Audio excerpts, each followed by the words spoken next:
नमस्कार, आप देख रहे हैं शुभ 24 न्यूज और मैं हूं आपके साथ हिमांशी शर्मा। तो चलिए रुक करते हैं इस वक्त की बड़ी हेडलाइंस पर।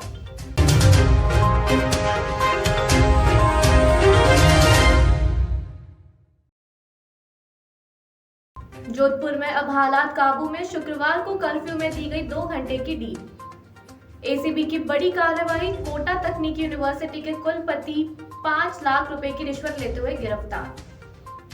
करनी बिहार डकैती के 4 बदमाश गिरफ्तार, पुलिस की मुस्तैदी से नेपाल बॉर्डर के पास से पकड़ा। वडोदरा में फिर तल्ख हो सकता है मौसम का मिजाज, मौसम विभाग ने किया येलो अलर्ट जारी। और अब खबरें विस्तार से।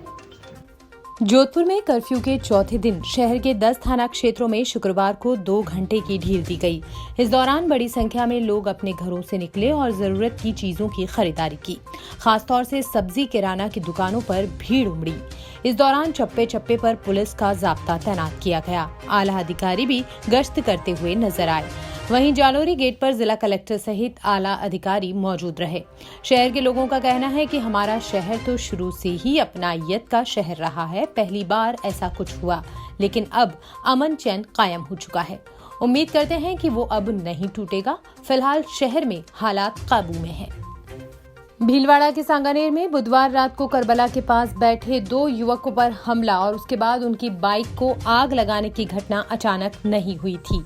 इसी इलाके में रहने वाले कुछ युवकों ने सोशल मीडिया पर सांप्रदायिक तनाव के मैसेज को देख इस घटना को अंजाम दिया था। आरोपियों का मकसद क्षेत्र में तनाव पैदा करना ही था। इस मामले में पुलिस ने सांगानेर इलाके के बड़ा मंदिर के पास रहने वाले कन्हैया नाम के युवक को गिरफ्तार किया है।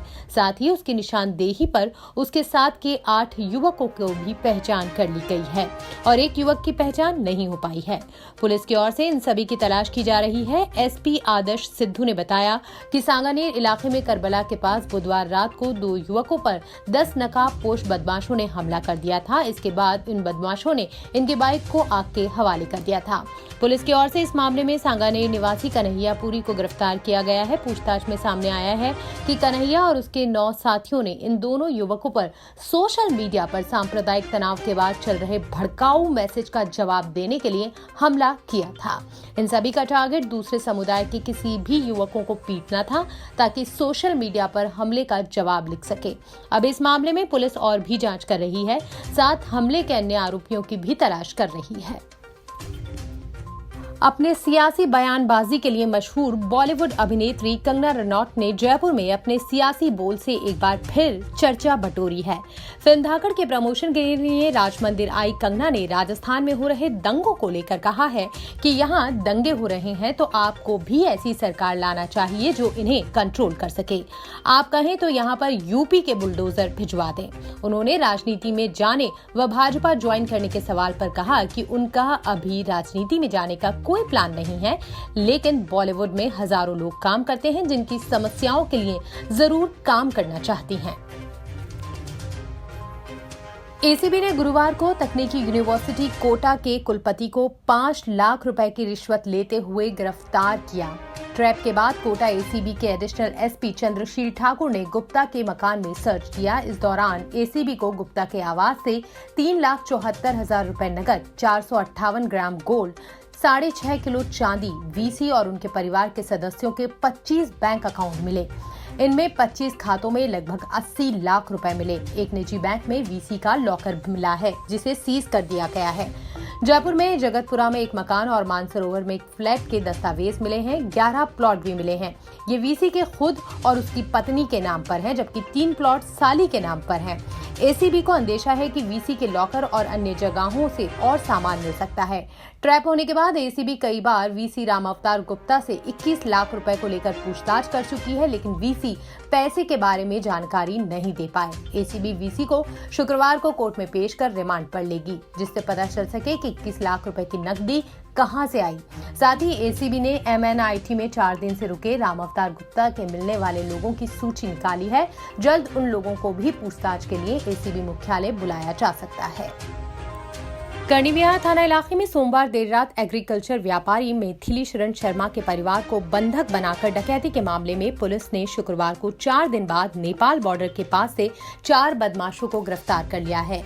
मामले में फरार चल रहे अन्य बदमाशों की तलाश में पुलिस टीम जुटी हुई है।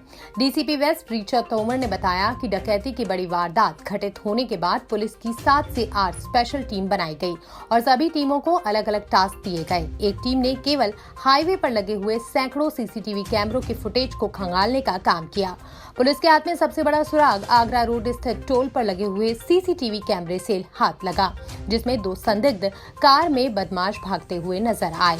उसके आधार पर पुलिस ने कड़ी से कड़ी मिलाते हुए बदमाशों के फरार होने वाले रास्ते का एक पूरा रोड मैप तैयार किया। बदमाश जिस रास्ते से फरार हुए थे उस रास्ते पर आने वाले बदमाशों के संभावित ठिकानों पर पुलिस की अन्य टीमों ने निगरानी रखी और दबिश दी।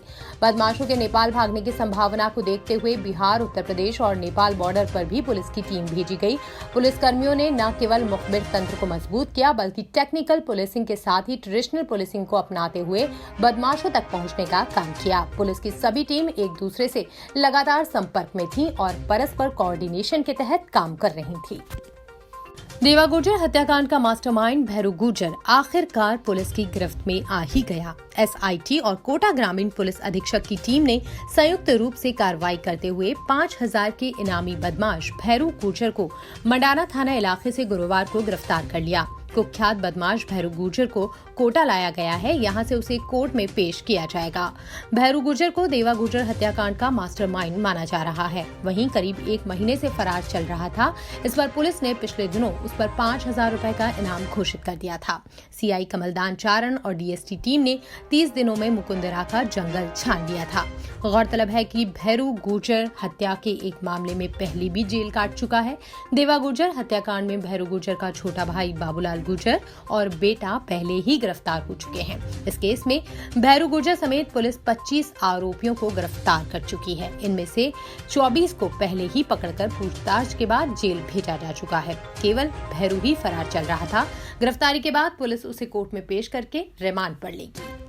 जयपुर इंटरनेशनल एयरपोर्ट पर शुक्रवार सवेरे विमान की इमरजेंसी लैंडिंग हुई, जिसके चलते यात्री लेट हो गए। चंडीगढ़ से मुंबई जाने वाले यात्रियों को करीब 2 घंटे तक जयपुर हवाई अड्डे पर ही रुकना पड़ा। गौरतलब है कि इमरजेंसी लैंडिंग से पहले ही एटीसी को अलर्ट कर दिया गया था ताकि लैंडिंग में कोई परेशानी नहीं आ सके। जानकारी के मुताबिक इंडिगो एयरलाइन की उड़ान संख्या 6E5283 चंडीगढ़ से मुंबई जा रही थी। तब अचानक एक यात्री की तबीयत बिगड़ने पर घबराहट होने के बाद विमान को जयपुर एयरपोर्ट के लिए डायवर्ट कर दिया गया। इस दौरान तुरंत यात्री को एम्बुलेंस की सहायता से जवाहर सर्कल स्थित निजी अस्पताल में भर्ती करवाया गया। एयरलाइन कंपनी के प्रतिनिधियों के मुताबिक यात्री की तबीयत फिलहाल ठीक है।